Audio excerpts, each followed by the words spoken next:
मैं करूं भाव से वंदन, मेरा अहरह स्वीकार हो। नमो नमः गुरुदेव सुहाने, अरहत सिद्ध आचार्य। उपाध्याय साहू सकल जग, सुबह सुमरणीय आर्य। जो मैं करूं भाव से वंदन, मेरा अहरह स्वीकार हो। मैं करूं भाव से वंदन, मेरा अहरह स्वीकार हो। अरहंत सिद्ध वितराग परमात्मा निर्ग्रंथ आप्त ज्ञानी सद्गुरुदेव एवं आगम वाणी को भावमय वंदन नमन। सभी भव्यात्माओं की भव्यता को प्रणाम।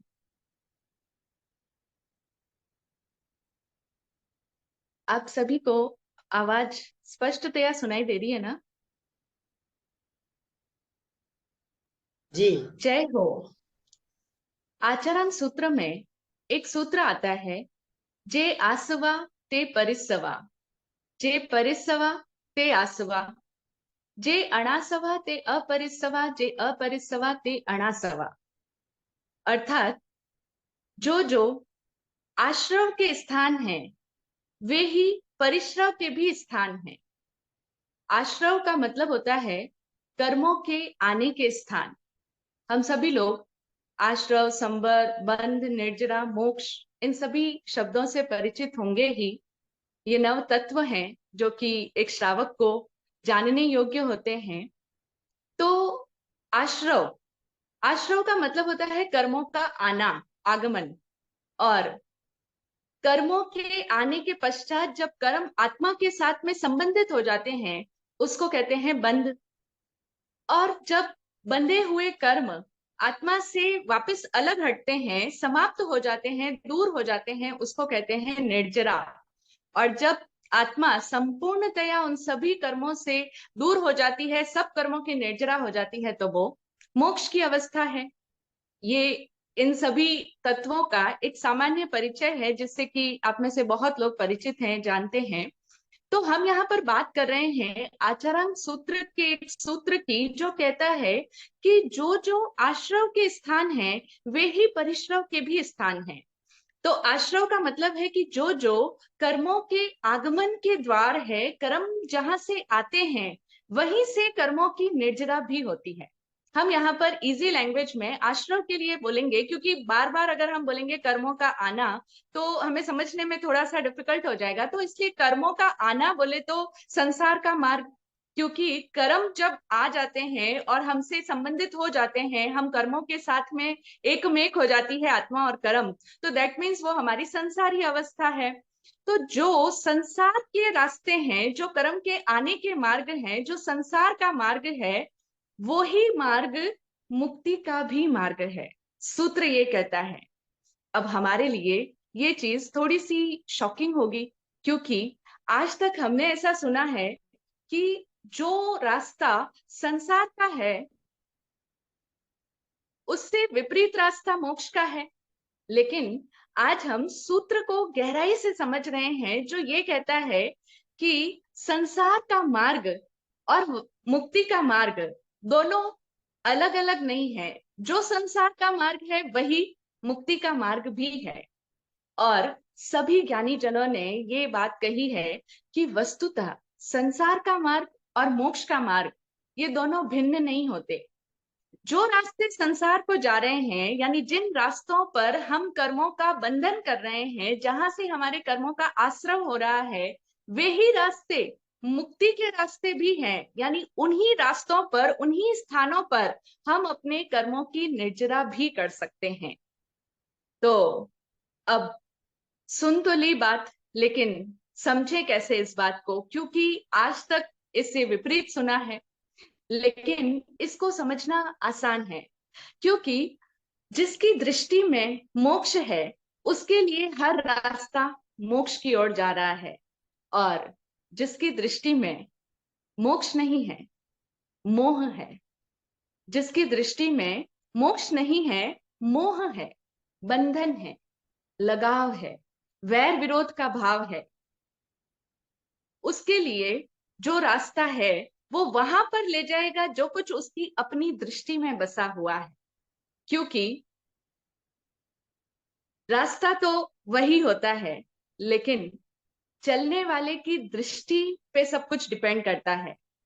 रास्ते वही है, लेकिन चलने वाले की दृष्टि क्या है और उस मार्ग पर चलने वाले की सोच क्या है और उसकी दिशा क्या है, उसके ऊपर से सारा खेल बदल जाता है।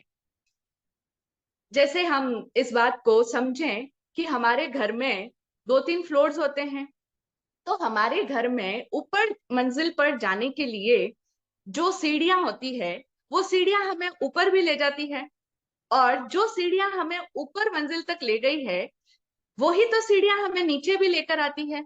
या फिर नीचे आने के लिए हमें दूसरी सीढ़ियां बनानी पड़ती है? नहीं ना, ऐसा तो नहीं है। सीढ़ियां वही होती है, वही सीढ़ियां हमें ऊपर भी ले जाती है और वही सीढ़ियां नीचे भी लाती है। लेकिन परिवर्तन क्या आता है? जब एक व्यक्ति की दिशा नीचे की ओर गतिमान होती है, उसे नीचे जाना है, तो उसकी दृष्टि बदल जाएगी, उसकी सोच बदल गई, उसका डायरेक्शन चेंज हो गया। तो दिशा परिवर्तित होते ही वही सीढ़ियां आपको नीचे भी ले जाएगी, और अगर दिशा परिवर्तित हो गई, ऊपर की ओर जाना है, तो आपको वही सीढ़ियां ऊपर भी ले आएगी। इसका मतलब रास्ते नहीं बदलते, बदलती है चलने वाले की सोच, बदलती है चलने वाले की दृष्टि, और बदलती है चलने वाले की दिशा। तो आज हम भी यही सीख रहे हैं कि कैसे हमारी दृष्टि बदले, कैसे हमारे सोच की दिशा बदले। और इस दृष्टि के परिवर्तन के लिए ज्ञान की आवश्यकता है, क्योंकि दृष्टि ऐसे ही नहीं बदलेगी। दृष्टि बदलने के लिए हमें अपना लक्ष्य बदलना होगा, हमें अपना डायरेक्शन चेंज करना होगा। तो इसीलिए हमें पहले ज्ञान की जरूरत होगी। ज्ञान होने पर ही एक व्यक्ति की दृष्टि परिवर्तित होती है, और इसीलिए वह ज्ञान पाने के लिए ही आज हम सब यहाँ पर एकत्रित हैं। तो वह ज्ञान, कौन सा ज्ञान हम ग्रहण करें कि जिससे हमारी दृष्टि बदल जाए, और दृष्टि बदली कि हमारे जो रास्ते संसार को जा रहे हैं, जिन स्थानों पर हम अपने कर्मों का बंधन कर रहे हैं, जहां पर हम बहुत टेंशन में आ रहे हैं, बहुत परेशानियां फील कर रहे हैं, वो ही रास्ते हमें टेंशन फ्री करा दें। उन्हीं रास्तों पर चल करके हम मुक्ति की मंजिल को तय कर लें। इसके लिए आज हम कुछ सूत्र जानेंगे। तो पहला सूत्र है कि हर मार्ग मुक्ति मंजिल जाता है, मैं क्यों न अघाया, जग का आभार मुक्ति मूल नियति संयोग पाया। तो सबसे पहली बात हमें समझनी है कि हर मार्ग मुक्ति मंजिल जाता है, जिसकी हम अभी बात कर रहे हैं कि हर मार्ग, हर रास्ता हमें मुक्ति की मंजिल पर ही पहुंचा रहा है, हमें मुक्ति की मंजिल तक ही ले जा रहा है। लेकिन मुझे अभी तक समझ में नहीं आया, हमने कभी इस दृष्टि से देखा नहीं, क्योंकि हमारी दृष्टि में शायद मुक्ति नहीं थी। तो आज हम अपनी दृष्टि में मुक्ति को भरेंगे, अपने लक्ष्य में हमारी मुक्ति होगी, तो हमें ये बात समझ में आएगी कि हर मार्ग मुक्ति मंजिल की ओर ले जा रहा है, और कैसे जग का आभार मुक्ति मूल नियति संयोग पाया। तो जब हर रास्ता मुझे मुक्ति की डायरेक्शन में ही ले जा रहा है, तो फिर इस पूरे जगत का मैं आभार दूं, इस पूरे जगत के प्रति मैं आभारी हो जाऊं। आज दिन तक हमने सुना कि धर्म के आभारी बनो, गुरुदेव के आभारी बनो, ज्ञान के आभारी बनो। बिल्कुल सही है, लेकिन आज हम अपनी दृष्टि को परिवर्तित करने की बात कर रहे हैं। मार्ग नहीं, दृष्टि बदलनी है। तो दृष्टि बदलने के लिए हमें सबसे पहला सूत्र देते हैं गुरु भगवान कि जग का आभार। ये जो जगत है, ये पूरा जो संसार है, ये जो पूरी दुनिया है, इस समस्त जगत के प्रति आभारी हो जाएं हम, तब हमें समझ में आएगा कि ये जो पूरी दुनिया है, ये जो पूरा संसार है, ये सब मेरी मुक्ति के लिए है। जग का आभार मुक्ति मूल नियति संयोग पाया। इस दुनिया के अंदर मैंने जो भी मेरी नियति पाई, नियति यानी डेस्टिनी।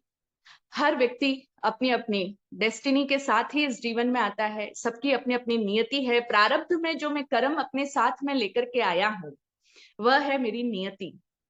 और जो मैंने संयोग पाए हैं, संयोग का मतलब है जो भी मेरे साथ में संबंध जुड़े हैं, जो मेरे पारिवारिक जन है, जो मेरे आसपास का वातावरण है, जो मेरा माहौल है, जो मेरा घर है, परिवार है, वो सब संयोग है। जो भी लोग मुझसे संबंधित हो रहे हैं, वो सब कुछ मेरा संयोग है। तो ये जो नियति और संयोग जो भी मैंने पाया वो सब कुछ मुक्ति मूल है, यानी मेरी मुक्ति के लिए है ना। ये दृष्टि परिवर्तित, ये दृष्टि हमारे अंदर भी जागे कि इस दुनिया के अंदर मुझे जो भी है मेरी नियति और संयोग मिली है, ये जो भी वातावरण, जो भी परिस्थिति में मैं आया हूं, जिस भी परिस्थिति में मैं जी रहा हूं, जो घर, जो पारिवारिक जन मुझे मिले हैं, मैं जो भी चीजें फेस कर रहा हूं, जो भी परिस्थिति, जो भी वातावरण मुझे मिला है, वो सब मुझे विकसित करने के लिए है। वो सब कुछ मुझे मुक्ति के मार्ग पर आगे बढ़ाने के लिए है। ऐसी दृष्टि हमारी हो जाए। और जब किसी भी व्यक्ति की दृष्टि ऐसी हो जाती है, तब उसके जीवन की घटनाएं बदल जाती है। तब हम देखेंगे कि हमारे जीवन की सारी घटनाएं बदल गई। क्योंकि हम समझते हैं कि जीवन में हमारे साथ जो कुछ घटित हो रहा है वो घटना है, और घटना बहुत महत्वपूर्ण होती है। हम सबकी लाइफ में जो भी महत्वपूर्ण घटनाएं होती है, वो हमारे लिए बहुत मायने रखती है।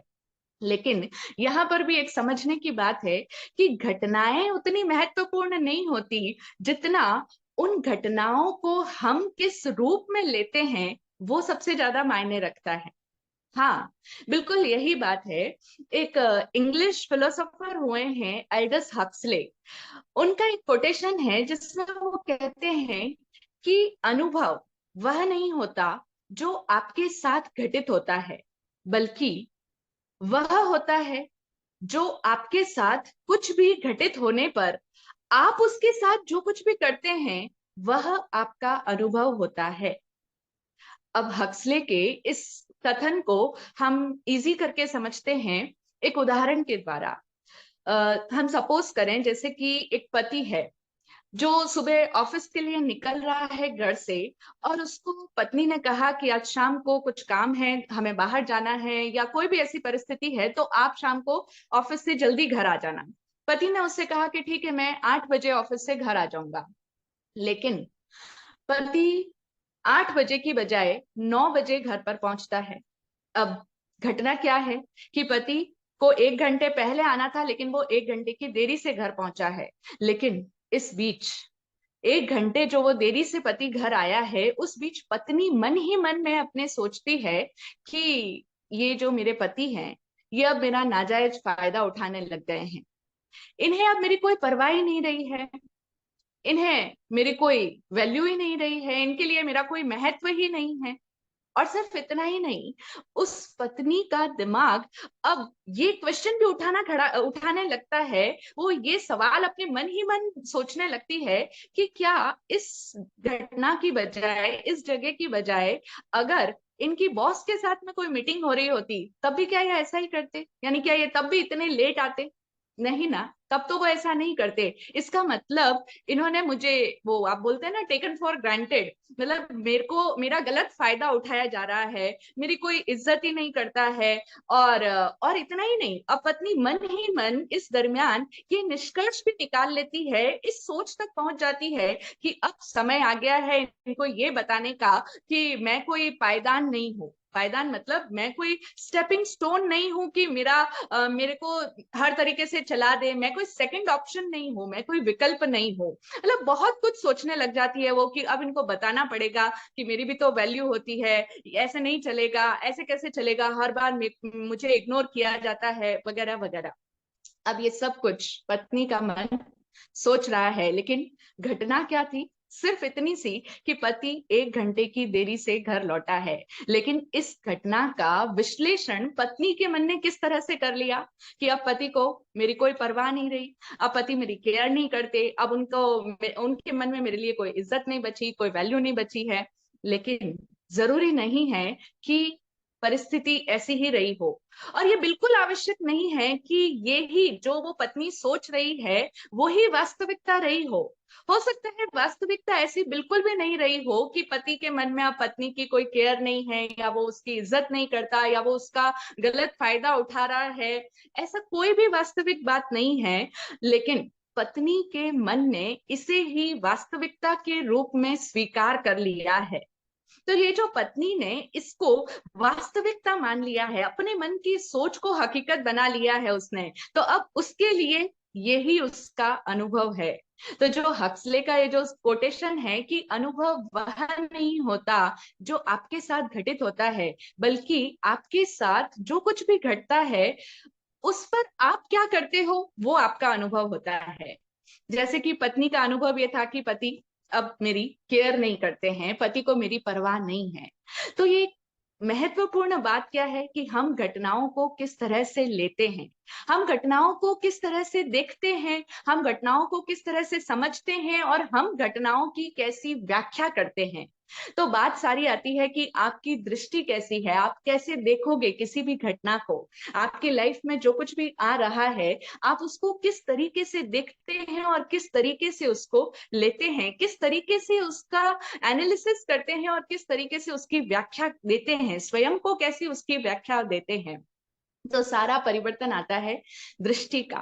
तो इसीलिए हम आज बात कर रहे हैं कि दृष्टि बदलो। मार्ग बदलने की आवश्यकता नहीं है, यही संसार रहेगा, यही जीवन रहेगा। और जब शास्त्र स्वयं कह रहे हैं कि जो जो कर्मों को बंधने के स्थान है, वो ही स्थानों पर एक व्यक्ति अपने कर्मों की निर्जरा भी कर सकता है, तो ऐसे में हमें अपनी दृष्टि परिवर्तित करने की आवश्यकता है। और इसीलिए हमें प्रतिदिन अपने आप के भीतर ये भाव भरने होंगे, अपने आप को ये ट्रेनिंग देनी होगी, अपने आप को ये सिखाना होगा, ये प्रशिक्षण देना होगा कि इस जगत का आभार है। आज दिन तक ऐसी दृष्टि कभी नहीं आई होगी कि इस पूरी दुनिया को धन्यवाद दूं, क्योंकि ये पूरा संसार मुझे मुक्ति की ओर ही ले जा रहा है। आज तक ये दृष्टि नहीं आई। लेकिन आज हम दृष्टि को बदलने की बात कर रहे हैं कि ये पूरा संसार, इस संसार में जो भी नियति, जो भी संयोग मुझे मिला है, वो सब मुझे मेरे मुक्ति के मार्ग पर आगे बढ़ाने के लिए मिला है। और फिर अभी की हमारी स्थिति तो ऐसी है कि ना तो मन प्रेम आया, ना ही गौरव बिसराया, ढोया कितना अग जीवन, फिर भी कितना कुछ पाया। अभी हमारी स्थिति क्या है कि ना तो मन प्रेम आया, अभी हमारे मन में कोई प्रेम का भाव नहीं आया है। हमें लगता है कि हम प्रेम को समझते हैं, हमें बहुत लोगों से प्यार है, अपने घर वालों से, अपनी फैमिली वालों से, सबको प्यार होता है। लेकिन वास्तविकता ऐसी नहीं है। वास्तविकता में हमें अभी प्यार नहीं आया है, वो सच्चा प्यार नहीं है, वो प्रेम नहीं है। ना तो मेरे मन में प्रेम आया। क्यों प्रेम क्यों नहीं आया? इसका आंसर है दूसरे पद में कि ना तो मन प्रेम आया, ना ही गौरव बिसराया। क्योंकि मेरे मन में हमेशा गौरव का भाव रहता है, अहंकार बना रहता है। और जब तक किसी के भीतर अहंकार है, तब तक उसके भीतर प्रेम का प्रवेश नहीं हो सकता। जिन जिन क्षणों में हम अहंकार से मुक्त होते हैं, उन्हीं क्षणों में हम प्रेम से पूर्ण होते हैं। यानी वही क्षण होते हैं जब हम सच्चे मायने में प्रेम पूर्ण होते हैं। यानी प्रेम तभी जब अहंकार नहीं। लेकिन हमारी स्थिति तो ऐसी है कि अभी प्रेम नहीं आया, अभी हृदय में सबके प्रति प्रेम नहीं आया। लेकिन क्या आया? गौरव जरूर आया। घमंड का भाव हर समय आता रहता है। थोड़ा सा घर बड़ा बना लिया, अहंकार आ गया। 3 BHK का घर बन गया, 4 BHK बन गया, और ज्यादा बड़ा घर ले लिया, गाड़ी ले ली, तो अहंकार आ जाता है। अथवा कोई बड़ी डिग्री मिल जाती है तो अहंकार आ जाता है, प्रमोशन हो गया तो अहंकार आ जाता है, मेरा परिवार बहुत बड़ा है, हम सब लोग जॉइंट फैमिली में रहते हैं, सब साथ में रहते हैं, सब लोग बहुत प्रेम से शांति से जीते हैं, इस बात का भी अहंकार आ जाता है। हम देखें हमारे जीवन में ये जितने भी विषय हैं, इन सब विषयों को लेकर के हमने अपने भीतर अहंकार को पाल दिया। मतलब हम हर चीज से अपने अहंकार को पोषण देते हैं, अहंकार को बढ़ाते हैं, अपने घमंड में इजाफा करते हैं कि देखो मेरे बेटे को ये पोस्ट मिल गई गई है, मेरा बेटा इस बड़ी कंपनी का मैनेजिंग डायरेक्टर हो गया, सीईओ हो गया, या जो भी उसने बहुत बड़ी पोस्ट पाली है, तो हम अगर खुद नहीं कर पाते, हमारे परिवार का कोई जन अगर कुछ अच्छा काम कर लेता है, तो भी हम अपनी कॉलर ऊंची करते हैं कि हमारे खानदान में ऐसा हुआ है, मेरे घर परिवार में ऐसा हुआ है। सारे विषयों को लेकर के हम क्या करते हैं, घमंड को बढ़ाते चले जाते हैं। और ये जो हम अपने घमंड में ये जो जितना इजाफा कर रहे हैं, जितना हम हर बात को लेकर के गौरवान्वित हो रहे हैं, अपने भीतर अहंकार को पोषित कर रहे हैं, देखो मैं ऐसा, मेरा परिवार ऐसा, मेरा ये जो हम घमंड का भाव जितना जितना अपने अंदर बढ़ाते जा रहे हैं, ये जो भाव है, हकीकत में यही पाप है। हाँ, हम कहते हैं, कई लोग कहते हैं कि हमने तो कोई ज्यादा पाप भी नहीं किया, हम कोई इतना पाप नहीं करते, लेकिन फिर भी हमारे जीवन में ऐसा दुख दर्द तकलीफ क्यों आती है, हमने तो कोई पाप नहीं किया। बहुत लोगों के मुंह से हमने सुना, शायद आप लोगों ने भी कभी किसी को कहा होगा। लेकिन हमारी पाप की परिभाषा क्या है? हम लोग पाप उसको समझते हैं कि हमने कोई गलत काम नहीं किया, किसी के साथ बुरा नहीं किया, किसी के साथ छल नहीं किया, तो हमने पाप नहीं किया। लेकिन हमें पाप को समझना होगा। यहाँ हम बात कर रहे हैं घमंड की। ये जो मान कषाय हमारे भीतर सतत चलता रहता है, कॉन्स्टेंटली हम अपने भीतर ईगो में रहते हैं, ईगो की हर बात में हमारे अंदर रहता ही है ना। ये हम खुद अभी महसूस कर पा रहे हैं। ये एग्जाम्पल्स हमने देखे कि जो भी कुछ भी छोटा सा होता है और मैं ईगो में आ जाता हूँ। ये जो घमंड, हम हर पल घमंड के भावों में जी रहे हैं, ये मान कषाय, यही तो पाप है। तो पाप कोई करने की चीज नहीं है, कृत्य में पाप नहीं होता है, पाप इंसान के भीतर की चित्त दशा में होता है। और हम सब लोग यही गलती करते हैं कि हम क्रिया में पाप समझते हैं, हम क्रिया में पुण्य समझते हैं कि अच्छा काम किया तो पुण्य है, बुरा काम किया तो पाप है। लेकिन क्रिया मात्र पाप पुण्य नहीं होती है, आपके चित्त की दशा क्या है, उसके उसके ऊपर सब कुछ डिपेंड करता है। तो आप जब मान कषाय में रहते हो, हर छोटी छोटी बात में हम घमंड करने लगते हैं। तो ये जो घमंड का पोषण मैं करता हूँ, ये मैं पाप पूर्ण जीवन को ढो रहा हूँ, हर पल पाप बढ़ाता जा रहा हूँ, अपने भीतर पाप का स्टॉक इकट्ठा करता जा रहा हूँ। तो इसीलिए कहा कि ना तो मन प्रेम आया, ना ही गौरव बिसराया। गौरव को मैंने आज तक कभी बिसराया नहीं, हर पल गौरव को अपने पास में लगाए रखा, हर पल घमंड के भाव को बढ़ाता ही चला गया, हमेशा उसमें मेरे बढ़ोतरी होती गई, हर बात में मैं अपने घमंड को पुष्ट करता चला गया। ढोया कितना अग जीवन, इस तरह से मैंने कितना अग, अग कहते हैं पाप को, अग का लिटरल मीनिंग होता है पाप। तो इस तरह से मैंने कितना पाप पूर्ण जीवन को ढोया है, ढो रहा हूं, अभी भी पाप में ही निरंतर जी रहा हूं, क्योंकि निरंतर मान कषाय, क्रोध कषाय, माया, लोभ, ये सब मेरे भीतर सतत चलते जा रहे हैं। तो इसी कारण मैं पाप पूर्ण जीवन को ढोता चला जा रहा हूं। लेकिन इसके बावजूद ढोया कितना अग जीवन, फिर भी कितना कुछ पाया। इतना पाप इकट्ठा करने के बावजूद मैंने कितना कुछ पाया है, पाया कि नहीं पाया? बहुत कुछ पाया। पाई अमीरी या गरीबी, धन धन कुछ तो पाया हमने। चाहे बहुत ज्यादा अमीरी पाई, चाहे कम अमीरी पाई, जिसको गरीबी कह दो, लेकिन गरीब कोई नहीं है। हम सब लोगों के पास में अपने जीवन को आराम से सुख सुविधा के साथ में जीने के सारे साधन हमें मिले हैं, मिले हैं ना, सब अग्री करते हैं। तो हमें इतना कुछ मिला है, हम इतना सब कुछ अपने जीवन को सुख सुविधा पूर्ण तरीके से जी पा रहे हैं, सारे साधन हमने इकट्ठे किए हैं, ये सब कुछ हमें मिला है ना। तो इसके लिए जग का आभार, मुक्ति मूल नियति संयोग पाया।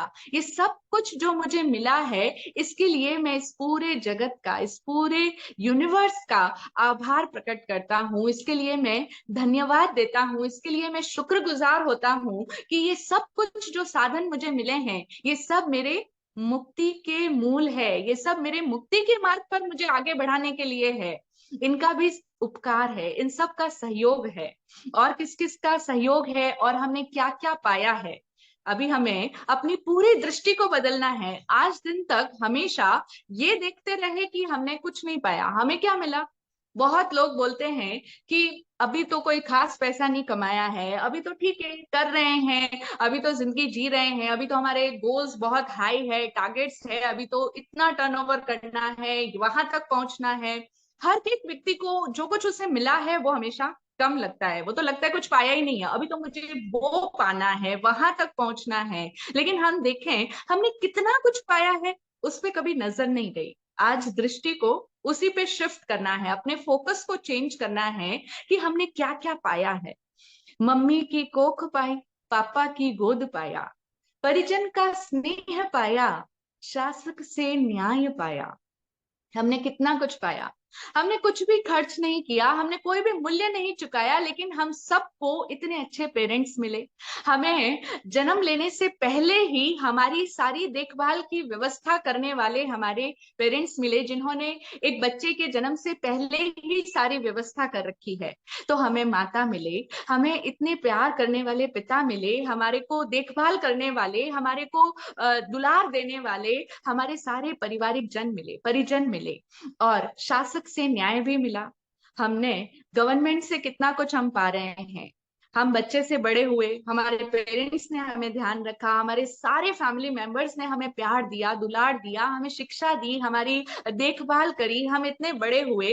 और हमने गवर्नमेंट से भी तो कितनी सारी सुविधाएं हम निरंतर पा रहे हैं। शासक से हम बहुत कुछ पा रहे हैं। जो भी हमारी सरकार है वो जनता के लिए, अपने देश के नागरिकों के लिए इतना कुछ करती है, उन सबको भी तो हम भोग रहे हैं, वो सब भी तो हमने पाया है। और हमें अपना सिस्टम मिला जहां हम न्यायपूर्ण तरीके से अपने जीवन को जी पा रहे हैं, लॉ एंड ऑर्डर वाली सोसाइटी में हम जी रहे हैं। तो शासक से न्याय पाया, मम्मी की कोख पाई, पापा की गोद पाया, परिजन का स्नेह पाया, शासक से न्याय पाया, पाया यश अपयश हितकर पाया, आखिर कुछ तो पाया। और क्या क्या पाया। मैंने यश पाया, मुझे बहुत सारा नाम मिला, बहुत सारी प्रसिद्धि मिली। काम तो मैंने थोड़ा किया, लेकिन नाम बहुत हुआ, बहुत लोगों ने मुझे फेमस किया, बहुत लोगों ने मेरा यशगान किया, बहुत लोगों ने मेरी तारीफ करी, वो सब यश भी पाया। हो सकता है कि कभी कभी अपयश भी मिला, कभी समाज के कुछ लोगों ने मेरी आलोचनाएं करी, तो मुझे अपयश भी प्राप्त हुआ होगा। लेकिन वो अपयश भी, वो जो बदनाम मुझे किया गया, किसी ने मेरी आलोचना करी, तो उसमें भी मेरा कोई ना कोई हित था। पाया यश अपयश हित कर पाया, वो भी मेरे हित के लिए था, वो भी मेरे भले के लिए था। और वो सब भी मुझे मेरे अतीत के ऋणों से मुक्त करने के लिए था। इतनी गहरी दृष्टि से हम नहीं सोच पाते। हमें तो अगर कोई जरा सी हमारी तारीफ ना करे, जरा सा अगर हमें कोई प्रेज ना करे, तो हमें तुरंत गुस्सा आ जाता है, हमें लगता है ये हमारा विरोधी है, ये हमारा शत्रु है। लेकिन नहीं, जो हमारी आलोचना कर रहा है, हकीकत में वो हम पर बहुत उपकार कर रहा है। आत्मज्ञानी पूज्य श्री विराट गुरुदेव ने 10 फैक्ट्स का हमें ज्ञान दिया, 10 तथ्य हैं। उन 10 तथ्यों में एक तथ्य है कि आलोचक सदा उपकारी होता है। जो व्यक्ति हमारी आलोचना कर रहा है, वो हमें और आगे बढ़ा रहा है। हम सब लोग जानते हैं कि अगर पौधे को निरंतर पानी ही पानी देते जाओ, कि पानी दो पौधा बढ़ेगा, पानी दो पौधा बहुत अच्छा बढ़ेगा, तो भी वो नहीं बढ़ पाता। ज्यादा पानी भी उसके लिए नुकसानदायक होता है, उसे धूप भी चाहिए। ठीक इसी तरीके से जीवन में अगर सब व्यक्ति हमें नाम ही देते रहेंगे, हमारा यशमान होता रहेगा, तो व्यक्ति का पतन बहुत जल्दी होगा। इसीलिए अगर कोई आलोचना भी कर रहा है हमारी, कोई हमारी गलती दिखा रहा है, हमें सुधारने चाह रहा है, तो वो भी मेरे हित के लिए है। और वो अपयश भी मुझे मेरे अतीत के कर्म ऋणों से मुक्ति देने के लिए आया है। ये है दृष्टि का परिवर्तन। वो भी मेरी सृष्टि में सहयोग देने के लिए आया है। तो पाया यश अपयश हित कर पाया, आखिर कुछ तो पाया, कुछ तो मिला। सब लोग मेरा ध्यान रख रहे हैं, अगर मुझे वो सुधारना चाहते हैं तो ये भी कितनी बड़ी बात है, मैंने ये तो पाया। तो हमारी नजर कहाँ हो, जो मुझे मिला है उस पर हमें नजर रखनी है। आज दिन तक मिला ही मिला है, लिस्ट बहुत बड़ी है, जो मुझे मिला है उसकी लिस्ट बहुत बड़ी है। हम सब लोगों को अगर कोई कहे, तो हम उसकी लिस्ट बना देंगे कि जो मुझे नहीं मिला, मुझे ये नहीं मिला, मुझे वो नहीं मिला, काश मुझे अगर उन्होंने सहयोग दिया होता तो आज मैं बहुत आगे बढ़ जाता। इस तरह की बहुत बातें हमारे दिल में दबी होंगी। लेकिन आज हम अपनी दृष्टि का परिवर्तन कर रहे हैं और आज हम अपनी लिस्ट में वो चीजें देख रहे हैं, वो चीजें ला रहे हैं जो हमें मिला ही मिला है, तो हमारी नजर उस पर जाए। आगे हम अपनी इस लिस्ट में देखते हैं कि हमें क्या क्या मिला है। दुर्लभ मानव भव पाया, सतगुरु का निश्चय पाया। इतना दुर्लभ मनुष्य का भव मिला है। हम सब लोगों ने सुना है, अनेकों बार सुना है, क्योंकि सभी धर्मों में ये कहा गया है कि ये जो मनुष्य भव है ये बहुत मुश्किल से मिलता है। और वो दुर्लभता से मिलने वाला जो रेयरेस्ट होता है, मिलना किसी की प्राप्ति दुर्लभ है, वो मनुष्य भव हमें मिल गया। हम सब मनुष्य बन गए हैं। इससे बड़ी बात और क्या हो सकती है। मनुष्य 84 लाख जीव योनि का अंतिम लक्ष्य है। वो सबसे उच्चतम अवस्था है, वो हमें मिल चुकी है। तो दुर्लभ मानव वह पाया। और फिर उसमें भी मनुष्य होने के बाद में भी इतना बड़ा उपकार कि हमें सदगुरु का निश्चय मिला है। यानी हम ऐसे कुल खानदान में जन्म लिए हैं कि जहां पर हमें सदगुरुदेव की वाणी सुनने का सौभाग्य प्राप्त होता है। हमें गुरु वाणी सुनने को मिलती है, हमें ज्ञान समझ में आता है, हमें कोई ज्ञान देने वाला, हमें कोई समझाने वाला मिलता है। और अगर किसी को कोई जीवन में ज्ञान देने वाला ना हो, कोई गुरु ना मिले, तो आप कल्पना भी नहीं कर सकते कि उस व्यक्ति के जीवन में कितनी प्रॉब्लम्स आ सकती है। जिसका कोई मेंटर ना हो, जिसको कोई सही सलाह देने वाला ना हो, जिसका कोई मार्गदर्शक ना हो। लेकिन हम सबको तो मार्गदर्शक मिलते हैं, गुरु मिले हैं। तो सतगुरु का निश्चय पाया, दुर्लभ मानव भव पाया, सतगुरु का निश्चय पाया। आत्मा को तरणी काया, चौविध संग तीर्थ पाया। ये जो आत्मा है मेरी, उसको तारने के लिए मुझे काया मिली। काया यानी बॉडी मिली, मुझे ये जो शरीर मिला है, ये जो देह मिली है, ये मेरी आत्मा को इस भव सागर से पार पहुंचाने के लिए मिली है। तरणी, आत्मा को तरणी काया। तरणी का शाब्दिक मीनिंग होता है नैया, जो नाव होती है, जो कि हमें नदी से पार पहुंचाती है। तो वो जो तरणी है, जो नौका है, जो हमें पार पहुंचाने वाली है, वो ये देह है, जो हमें इस संसार समुद्र से पार पहुंचाने वाली है। क्योंकि ये शरीर जब तक है तभी तक हम मुक्ति की साधना कर सकते हैं। ये शरीर हमारी मुक्ति की रास्ते में, मुक्ति की साधना में सहयोगी है। तो इसीलिए आत्मा को तरनी काया मिली है। और जिस तरह से ये नौका इतनी उपयोगी होती है पार पहुंचने के लिए, उसी तरह से ये शरीर भी उपयोगी है। इसीलिए हमें शरीर की भी देखभाल करनी है, शरीर की उपेक्षा नहीं करनी है। कई लोग शरीर की उपेक्षा करते हैं, शरीर को नेग्लेक्ट कर देते हैं, शरीर का बिल्कुल ध्यान नहीं रखते हैं। कई लोगों के मुंह से मैंने सुना कि जब वो 40 45 50 की उम्र तक आते हैं, तब उनका ये स्टेटमेंट होता है कि काश हमने पहले अपने शरीर की केयर की होती, शरीर का ध्यान रखा होता, शरीर के साथ इतनी ज्यादती नहीं की होती, तो आज हमारा शरीर साथ देता, लेकिन तब हमने ध्यान नहीं दिया। तो कई लोग इस तरह से ध्यान नहीं देते।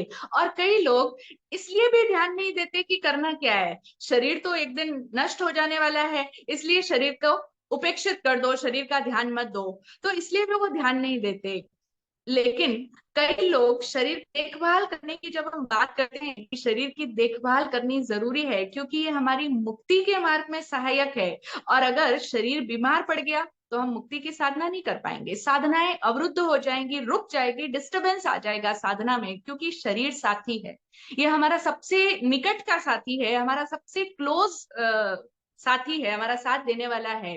तो इसीलिए इस ये बीमार ना हो जाए, इतनी देखभाल तो हमें इसकी करनी ही है। लेकिन कई लोग क्या करते हैं, दूसरी अति पर चले जाते हैं। वो इतनी देखभाल कर लेते हैं कि उस शरीर को सुविधा भोगी बना देते हैं, जैसा कि आज हम सब लोग कर रहे हैं।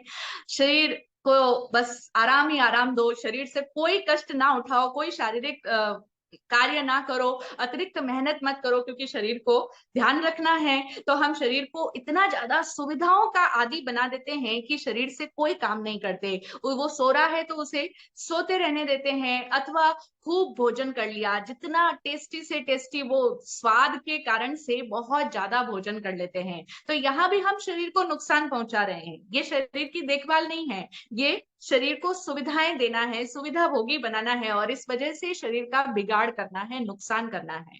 या इंद्रियों के विषयों में मस्त होकर के राग रंग में पड़े हैं, तब भी हम शरीर का बिगाड़ कर रहे हैं। तो हमें दोनों ही अतियों में नहीं जाना, ना तो उसकी उपेक्षा करनी है और ना ही उसको सुविधा भोगी बनाना है। लेकिन इंसान के लिए कोई भी तरह की अति में जाना बड़ा आसान होता है। हम सब एक्सट्रीमिस्ट है एक तरह से देखे तो। हम या तो इस अति में चले जाएंगे कि बिल्कुल ध्यान ही नहीं रखना, और या फिर उसको इतना ध्यान रखेंगे कि निरंतर उसको सुविधाओं का दास बना देंगे और इस वजह से शरीर को कमजोर कर देंगे। दोनों में नहीं जाना, बैलेंस करना है, बैलेंस में जीना है, संतुलन साधना है कि शरीर जो मेरी मुक्ति यात्रा में मेरा सहयोगी है, उसका मुझे ध्यान रखना है। आत्मा को तरणी ये काया है, ये तरणी है, ये मुझे पार ले जाएगी। आत्मा को तरणी काया और 24 संग तीर्थ पाया। इस संसार की यात्रा में मुझे 4 तीर्थों का सहयोग मिला है। साधु भगवान, साध्वी भगवान, श्रावक श्राविका, ये सब लोग मेरी इस आध्यात्मिक यात्रा में, जो मुझे मुक्ति की ओर ले जाने वाली जो यात्रा है, उसमें मेरे साथी है।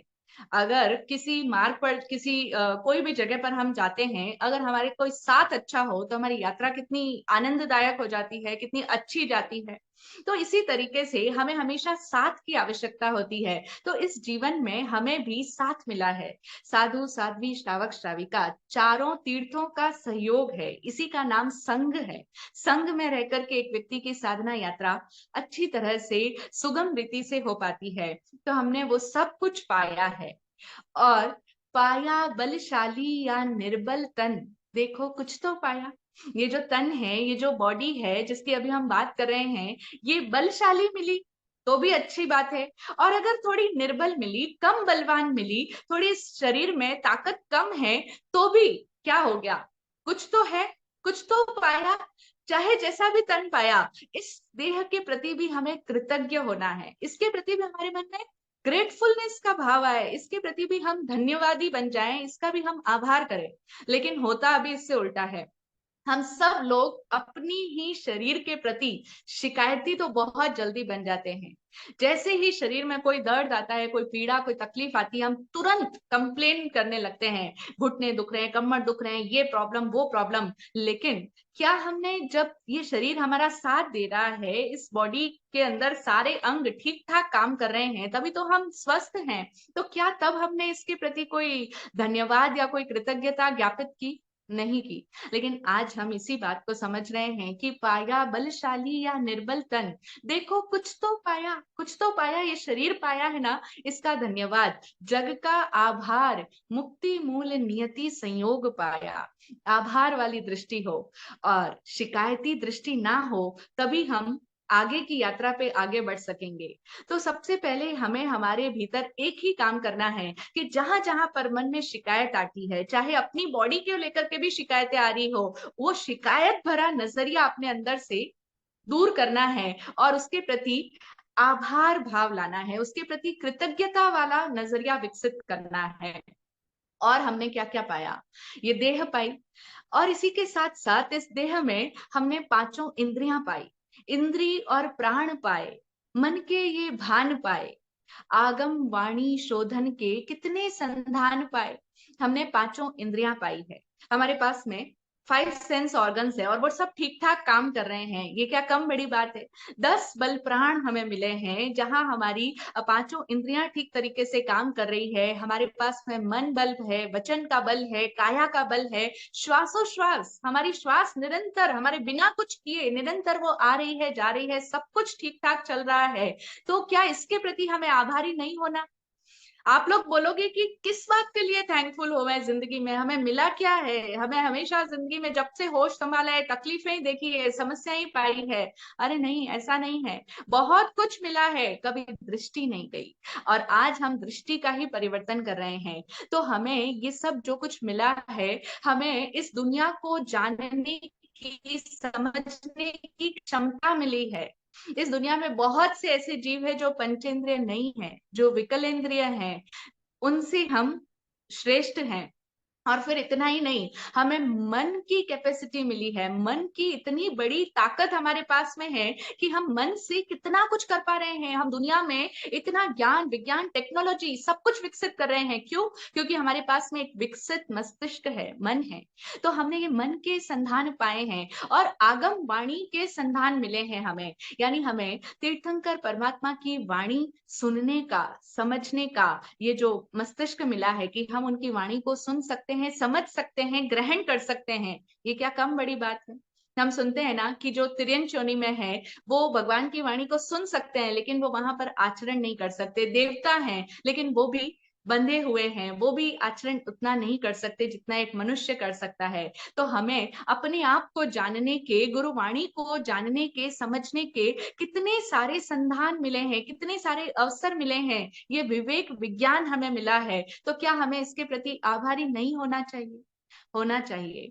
जिसकी दृष्टि में मुक्ति बसी हुई है, जिसका लक्ष्य मुक्ति पाना है, उसे तो अपने भीतर ये दृष्टि विकसित करनी होगी और उसके भीतर में अपने आप ये दृष्टि विकसित हो जाएगी कि वो हर एक चीज के प्रति आभारी होगा। उसके भीतर आभार का, धन्यवाद का भाव आएगा, उसके भीतर कृतज्ञता होगी, उसके भीतर विनम्रता होगी।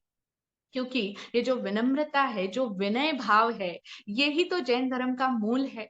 और जब एक व्यक्ति के भीतर ये कृतज्ञता और विनम्रता, ये भाव होते हैं, तभी एक व्यक्ति की दृष्टि सम्यक दृष्टि होती है। जब तक हम कृतज्ञ नहीं होते, हमारी दृष्टि में शिकायतें बसी हुई है, तब तक हम सम्यक दृष्टि नहीं हो सकते। एक शिकायती व्यक्ति कभी भी सम्यक दृष्टि को प्राप्त नहीं हो सकता है। हमें ये बात समझनी होगी। तो जो सम्यक दृष्टि है, उसके लिए तो हर रास्ता मुक्ति की ओर ले जाने वाला है, क्योंकि वो हर एक चीज में कृतज्ञता देख रहा है, वो हर एक चीज में आभारी हो रहा है, उसके मन में सबके प्रति कृतज्ञता आ रही है। और तब वो कह सकता है कि मैंने चाहे सहयोग पाया हो, चाहे मुझे लोगों ने विरोध दिया हो, लोगों ने मेरा विरोध भी किया हो, तो भी मैंने पाया तो है। वो क्या कहेगा? सम्यक दृष्टि संपन्न व्यक्ति वो कहेगा कि पाई अनुशंसा या विरोध, नैतिक बल तो पाया। चाहे मुझे अनुशंसा मिली, चाहे मुझे प्रशस्ति पत्र मिले, यानी लोगों ने मेरे गुणगान किए, तो भी अच्छी बात है। और चाहे लोगों ने मेरा विरोध किया, तो भी मैंने पाया, नैतिक सपोर्ट तो पाया। और हम सब जानते हैं कि जो लोग विरोध करने वाले होते हैं, विरोध और विरोधी, ये अक्सर लोगों को बहुत ऊंचाई पर ले जाते हैं। यानी वो लोग उनका नाम इतना फेमस कर देते हैं, जब किसी का विरोध होता है तब वो व्यक्ति ज्यादा फेमस होता है। तो जो लोग सामान्यतया किसी को नहीं जान रहे थे, लेकिन जब उसका अपोज होने लगता है, बहुत ज्यादा लोग विरोध करने लगते हैं, तब सबको पता चलता है, अच्छा भाई ये केस हुआ, ये हुआ, ऐसा हुआ। तो चाहे विरोध भी मिला, तो उन्होंने भी मुझे आगे बढ़ाया है। वो विरोध भी मेरे लिए सहयोगी था। जो विरोध में भी सहयोग देख सके, उसका नाम है सम्यक दृष्टि। तो वो यही कहेगा कि पाई अनुशंसा, चाहे प्रशंसा मिली, चाहे विरोध मिला, नैतिक बल तो पाया, लोगों ने मेरी तरफ ध्यान तो दिया, इसके लिए ही इस जगत का आभार है। और ये सब कुछ मुझे मेरी मुक्ति के मार्ग पर आगे ले जाने के लिए मिला है। तो एक सम्यक दृष्टि व्यक्ति के लिए घटनाएं वही रहेगी, दुनिया वही है, परिस्थितियां वही है जो हम सबके जीवन में आ रही है, परिस्थितियां वही है, लेकिन अब चूंकि उसका इन सब को देखने का नजरिया बदल चुका है, इसीलिए उसके लिए सभी घटनाओं की परिभाषा चेंज हो गई है। हुई ना? परिभाषा चेंज हो गई है। तो अब वो क्या कह रहा है? परिशह उपसर्ग आए, ताकि निर्जर हो जाए। जो भी परिशह और उपसर्ग मेरे जीवन में आ रहे हैं, परिचय का मतलब होता है प्रतिकूल परिस्थितियां। जो भी मेरे जीवन में विपरीत परिस्थितियां आती है, जो जिनको भोगते समय एक जीव को बहुत कष्ट प्राप्त होता है, उसको कहते हैं परिचय। वो है प्रतिकूल परिस्थितियां। हम सब ने परिचय वर्ड को साधु मुनिराज के लिए सुना होगा कि साधु महाराज के जीवन में बहुत सारे परिचय आते हैं, कष्ट आते हैं, भूख प्यास सर्दी गर्मी सब कुछ उन्हें सहन करना पड़ता है। लेकिन क्या हमारी लाइफ में नहीं आते? एज अ ले पर्सन, हम जो एक गृहस्थ जिंदगी को जी रहे हैं, हम सबके जीवन में भी प्रतिकूल परिस्थितियां आती है। तो वो सब परिचय हमारे लिए भी हैं। हमारे लिए हो सकता है उनके रूप बदल जाएं क्योंकि हमारी परिस्थितियां डिफरेंट है। हो सकता है हमारे लिए वे प्रतिकूल परिस्थितियां इस रूप में आती हो कि हमारे लाइफ में हमारे जो घर परिवार वाले आसपास हमारे रहने वाले लोग हैं, वो हमें बार बार सुनाते हैं, बार बार हम पर गुस्सा करते हैं, बार बार हमें बहुत उल्टा सीधा कहते हैं, बहुत घमंड करते हैं। अगर उनसे हम कुछ पूछें कुछ काम करने के लिए, तो वो कहते हैं हर बात क्या मुझसे ही पूछ के करोगे। कभी नहीं पूछते हैं तो कहते हैं हमें तो कुछ समझते ही नहीं है, इस घर में क्या सिर्फ खुद का चलाते हैं। इस तरह से आप लोगों की लाइफ में भी बहुत सारी विपरीत परिस्थितियां आती है जिनको आपको हैंडल करना होता है, जिसको भोगते समय हमें पीड़ा होती है, हमें दुख होता है। तो ऐसी सब प्रतिकूल परिस्थितियां जो भी मुझे मिली है, परिशह उपसर्ग पाए ताकि निर्जर हो जाए। वो सब किस लिए मिले हैं? अपनी निर्जरा के लिए। वो जो समस्याएं आ रही है लाइफ में, वो निर्जरित होने के लिए आ रही है, यानी वो जाने के लिए आ रही है। तो हम समस्याओं को आते हुए ना देखें कि ये समस्या, ये प्रॉब्लम, वो डिफिकल्टी, नहीं। ये समस्याएं जाने के लिए आई है। ये है दृष्टि का परिवर्तन। हमें रास्ते नहीं बदलने हैं, जीवन यही रहेगा, सबको इसी जीवन से गुजरना होगा। जिन्हें हम महापुरुष कहते हैं, भगवान महावीर स्वामी हुए, पार्श्वनाथ भगवान हुए, गज सुकुमाल अनगार हुए, अर्जुन माली मुनि हुए, ये सब भी इसी जिंदगी में थे। अभी हमने बीते दिनों पर्यूषण के दौरान इन सब भगवान के चरित्रों को सुना, गज सुकुमाल मुनि को सुना। इन सब के जीवन में कितने कष्ट आए, कितने परिचय उपसर्ग आए। हमारी लाइफ में तो उसके 1% प्रॉब्लम्स भी नहीं है जिसमें हम इतने परेशान हो जाते हैं। और हम तो कहते हैं कि हम तो धर्म भी इसलिए करते हैं कि ताकि हमारी लाइफ में कोई प्रॉब्लम्स ना आए। एक जो हम सो कॉल्ड धार्मिक लोग हैं, वो क्या हमारे मन में क्या सोच रहे थे कि भाई धर्म करो, सब कुछ इजी हो जाएगा, सब कुछ बहुत ही स्मूथली हो जाएगा, इसलिए हम धर्म कर रहे होते हैं। लेकिन हम देखें अपने पूरे महापुरुषों का जीवन चरित्र जो हमने सुना, क्या हमने उसमें सुना कि कभी उनका जीवन इजी रहा हो? उनको कितनी डिफिकल्टीज आई, उनको कितने परीक्षा उपसर्ग आए। और इस जीवन में हर एक व्यक्ति को उतना ही सहन करने के लिए मिलता है जितनी उसके भीतर सहन क्षमता होती है। कई बार लोग कहते हैं कि हम बहुत पॉजिटिव रहते हैं, लेकिन फिर भी हमारे जिंदगी में बहुत नेगेटिव ही नेगेटिव होता रहता है, क्योंकि सबने सुन रखा है कि भाई पॉजिटिव रहो, घटनाओं को सही तरीके से लो। जैसा अभी हम भी बात कर रहे हैं कि समस्याओं को समस्याओं के रूप में मत देखो, वो समस्याएं जाने के लिए आई है, उनको जाते हुए महसूस करो कि वो आई है तो वो निर्जरित होने के लिए आई है, वो चली जाएगी। लेकिन हम जितना उनको फेस करते हैं, जितना हम पॉजिटिव रहने की कोशिश करते हैं, उतनी ही निगेटिविटी और ज्यादा आती है हमारी लाइफ में। तो ऐसा क्यों होता है? होगा, ऐसा तो होगा क्योंकि तभी तो हमारी परीक्षा होगी कि हम कितने पॉजिटिव रह पाते हैं और कहाँ तक हम पॉजिटिव रहते हैं, और कितनी एक लेवल के बाद में हमारी वो पॉजिटिविटी खत्म हो जाती है, क्योंकि सबका एक लेवल होता है। हमारी धैर्य शक्ति कितनी है, हमारे भीतर उसको सहन करने की क्षमता, हमारी टॉलरेंस कितनी है, हमारा पेशेंस कितना है, उसका टेस्ट तो होगा, धैर्य की परीक्षा तो होगी। और जितनी जितनी धैर्य की क्षमता बढ़ती जाएगी, उतनी ही परीक्षाएं भी और गहरी होती चली जाएगी। ठीक वैसे ही जो उनके महापुरुषों के जीवन में हुआ। जिस दिन भगवान महावीर स्वामी ने अभिनिष्क्रमण किया, उसी दिन से उनको कितने कष्ट आए। ग्वाला का कष्ट, जो पैर के अंदर उनके अग्नि जलाई जा रही है, लोग उनको चोर, उचक्का, गुप्तचर, भेदिया, पता नहीं क्या क्या समझ रहे हैं। पहले वो राजकुमार थे, लेकिन अब लोग उन्हें कुछ भी समझ रहे हैं, हर तरह की तकलीफ पहुंचा रहे हैं। तो दीक्षा लेते ही जैसे गत सुकुमार मुनि, उनके सिर पर अंगारे रख दिए गए। तो कितनी पीड़ाएं आ रही है और कितने लेवल की परीक्षाएं हैं कि सिर पर अंगारे रख दिए गए हैं, लेकिन वो उसको किस रूप में ले रहे हैं? वो उसको निर्जरा के भाव से ले रहे हैं। वो उस परिस्थिति में भी, उस कठिन हालातों में भी अपने भीतर कोई शिकायत नहीं लाते। क्या गत्सकुमाल मुनि ने शिकायत करी कि इसने मेरे ऊपर क्यों रख दिया? भगवान महावीर ने शिकायत की? नहीं की। ये होती है एक सम्यक दृष्टि की दृष्टि, कि वो कभी शिकायत नहीं करता।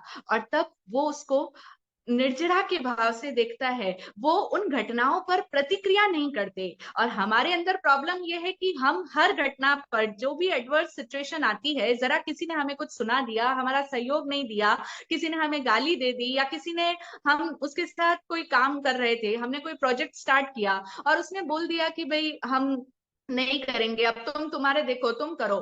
तो कोई बात नहीं, हम ये भी तो सोच सकते हैं कि कोई बात नहीं, ये हमारी योग्यताओं को बढ़ाने के लिए आया है। अगर इसने मेरा साथ छोड़ दिया तो अब मेरे भीतर की योग्यताएं निखरेगी, अब ये काम मुझे करना है, तो अब मैं आगे बढ़ूंगा, मेरे अंदर की संभावनाएं उजागर होगी, जागृत होगी। हम इस तरीके से अगर लें, कोई प्रतिक्रिया ना करें, तो हमारे भी वो सारे कर्मों की निर्जरा हो जाएगी। तो ये जो भी परिचय उपसर्ग आए हैं, वो सब निर्जरित होने के लिए आए हैं। जो भी समवाय बरत रहे हैं, जो भी परिस्थितियां हालात मिल रही है, वो सब मेरे बंधन की परतों को खोल रही है। होंगे कोई पुराने अतीत के बंधन जो अब इस समय में रिजल्ट ये लेकर के आ रहे हैं, और मुझे इनमें से गुजर जाना है, इनकी निर्जरा होने देनी है। ये दृष्टि अगर हमारे भीतर रहती है, तो हम समस्याओं को समस्याओं की तरह नहीं देखेंगे, और हम घटनाओं को इस रूप में लेंगे कि ये सब मेरी मुक्ति के लिए सहयोगी है। तो बस शिकायत की जगह पर सहयोग वाला नजरिया आ जाएगा, कृतज्ञता आ जाएगी। और जब हर चीज के प्रति आभार और कृतज्ञता का भाव आ जाएगा, तभी हमारे ये रास्ते, जो जिन रास्तों पर हम जी रहे हैं, जो संसार के मार्ग पर हम चल रहे हैं, वो ही रास्ता मुक्ति का रास्ता हो जाएगा। तो हम आज अपनी दृष्टि को बदलें, और हम इस तरह से अगर अपने भीतर आभार का भाव लाते हैं, तो हम देखेंगे कि हमारा पूरा जीवन टोटली चेंज हो जाएगा। और अब हमारे भीतर में शांति का वास होगा, और हमारी दृष्टि, सम्यक दृष्टि होते ही हम मुक्ति के मार्ग की ओर निरंतर अग्रसर होते चले जाएंगे। और यही हम सबका इष्ट है, हम सबका चरम लक्ष्य है। हम सब अपने उस अंतिम लक्ष्य मुक्ति के मार्ग पर आगे बढ़े, हमारी दृष्टि सम्यक दृष्टि हो। यही मंगल भावना। ओम शांति। जय हो। जय हो। बहुत बहुत धन्यवाद साध्वी देशना जी। आपने हमारे लिए बता दिया दृष्टि अगर बदली तो सृष्टि बदल जाएगी, क्योंकि हमारी दृष्टि से ही सृष्टि का निर्माण हो रहा है। तो मैं श्रोताओं से पूछना चाहता हूँ, अगर आपके कोई भी प्रश्न है तो आप प्रश्न ले सकते हैं, प्रश्न पूछ सकते हैं। अगर किसी के प्रश्न है तो वह एड्रेस करिए, हम आपका।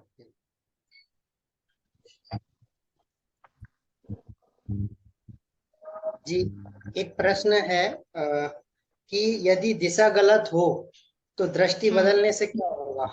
अगर हमारी दिशा ही गलत हो पै पूर्व से ही, तो दृष्टि बदलने से हाँ, क्या होगा? दृष्टि बदलने से वो दिशा दिशा गलत नहीं होगी। दृष्टि का परिवर्तन ही दिशा का परिवर्तन है। एक्चुअली दिशा बाहर की दिशा नहीं होती, हम सब लोग बाहर की दिशा के रूप में सोच रहे हैं। दिशा है भीतर की। और वो जैसे ही आपका फोकस शिफ्ट हुआ, तो आपका डायरेक्शन अंदर में चेंज हो गया है। बाहर की दिशा चाहे कोई भी हो, अब जैसे हमने बात करी कि वो संसार की दिशा में भी आप जा रहे हो, लेकिन चूंकि आपकी दृष्टि बदल गई ना, तो आपका फोकस शिफ्ट हो गया। अब आप उसे अपने विरोधी नहीं मान रहे हो, आप उस चीज को भी इतना पॉजिटिवली ले रहे हो, इतने सकारात्मक तरीके से ले रहे हो। तो वो आपकी दृष्टि बदली, और यही आपकी दिशा बदली है। हम दिशा से बाहरी जीवन की दिशा ले रहे हैं, लेकिन वो मायने नहीं रखती है। भीतर की दृष्टि कैसी है, आप समस्या को इस नजरिए से ले सकते हो कि वो समस्या ही समाधान बन जाए। इसीलिए दृष्टि ही दिशा है हकीकत में।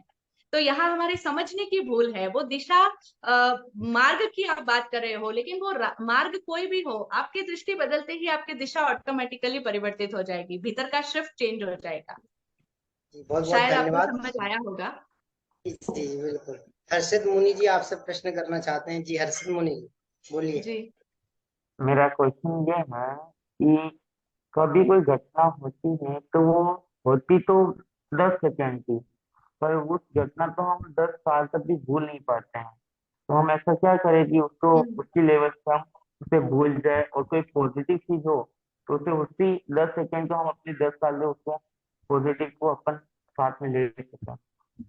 हाँ, पॉजिटिव को हम याद रख पाए, और जो नेगेटिव घटना हुई है उसको हम कैसे भूल जाएं, यही प्रश्न है ना, मैं ये समझ पाई हूँ। जी। तो इसके लिए हमें जो भी पॉजिटिव हुआ है हमारी जिंदगी में, जो भी हमारे साथ में कुछ भी अच्छा हुआ, तो उसके प्रति एक ही सूत्र है, कृतज्ञता। जितनी गहराई से हम उस चीज के प्रति कृतज्ञ होते हैं, हमारे अंदर ये अहोभाव वाली फीलिंग आती है कि धन्य है कि मुझे इतना दुर्लभ संयोग मिला है, मुझे गुरुवाणी मिली। मतलब एग्जाम्पल के लिए जो भी आपके साथ पॉजिटिव घटित हुआ है, उसके प्रति हम लोग क्या है, हम उसको बहुत कैजुअल तरीके से ले लेते हैं कि ठीक है, ये तो मिला ही है। यही है ना, हमारा फोकस गलत है, क्योंकि हम जो मिला उसके प्रति इतने ग्रेटफुल नहीं हो पाते, और हमें अपने भीतर से उसके प्रति इतना आभारी हो जाना है। जितना हम गहराई में कृतज्ञ होंगे ना, उतनी ही वो चीजें और हमारी जिंदगी में बढ़ती चली जाएगी। क्योंकि इस सूत्र को हम सभी जानते हैं कि जो चीज पर हम अपना ध्यान देते हैं, जहां पर हमारा फोकस होता है, वो चीजें बढ़ती है। तो हम अगर उसके प्रति बार बार आभारी होंगे, जैसा कि हम बार बार बोले कि फॉर एग्जाम्पल जैसे अभी हमें ये मौका मिला कि हमें सत्संग सुनने का सौभाग्य मिला, हम सब सत्संग कर रहे हैं, हमें आगम वाणी गुरुवाणी सुन रहे हैं, समझ रहे हैं, तो इसके प्रति भी कृतज्ञता का भाव आए कि धन्य है, गुरुवाणी सुनने का सौभाग्य मिल रहा है, धन्य है ये घड़ी, धन्य है ये पल, धन्य है ये सारे निमित्त जिन्होंने ये ऑर्गेनाइज किया कि इनके माध्यम से हम सबको एक अच्छा सत्संग मिला। तो हर बात में हम जितना आभारी होते जाएंगे, उतना ही हम पॉजिटिविटी को अपनी तरफ अट्रैक्ट करते जाएंगे। और नेगेटिव को भूलने के लिए ठीक यही सूत्र है कि हमें उस पर फोकस हटाना होगा। प्रॉब्लम यही होती है कि हम जैसे एग्जाम्पल है बीमारी का।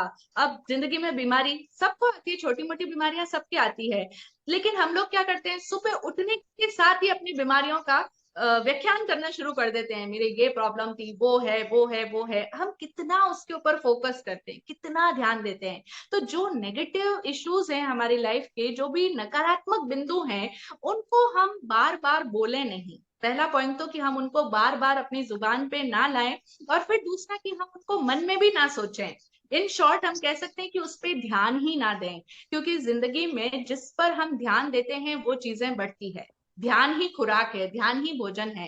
तो अगर हम उस पर ध्यान नहीं देंगे, और भगवान महावीर स्वामी ने तो अपने सभी साधकों के लिए अप्पाणम बोसिरामी की साधना दी है कि आपके साथ जो कुछ भी हुआ, आज दिन भर में जो कुछ भी घटनाएं घटित हुई, हम तो निवृत्ति मार्ग के साधक है, तो हमें तो उन सबको अपनी आत्मा से विसर्जित कर देना है। सारे अनुभवों को, नकारात्मक अनुभव, जो भी नेगेटिव फीलिंग्स हुई, जो भी कुछ बुरा लगा, हर्ट हुआ, उन सबको अपने अंदर से हम पूरी आत्म शक्ति के साथ में, दृढ़ संकल्प बल के साथ में, अगर हम उन्हें अप्पाणम बोसरामी कर देंगे कि मेरी आत्मा से वो सारे संस्कार, वो सारे प्रभाव, वो हर्ट वाली फीलिंग, वो बुरा लगने वाला अनुभव, वो सब कुछ विसर्जित हो जाओ, विसर्जित हो जाओ, विसर्जित हो जाओ, तो हमारे अंदर से उसका प्रभाव समाप्त हो जाएगा। और फिर हम उस पर ध्यान नहीं देंगे, बार बार उस चीज को अपने मन में भी रिपीट नहीं करेंगे, तो वो चीज निकल जाएगी।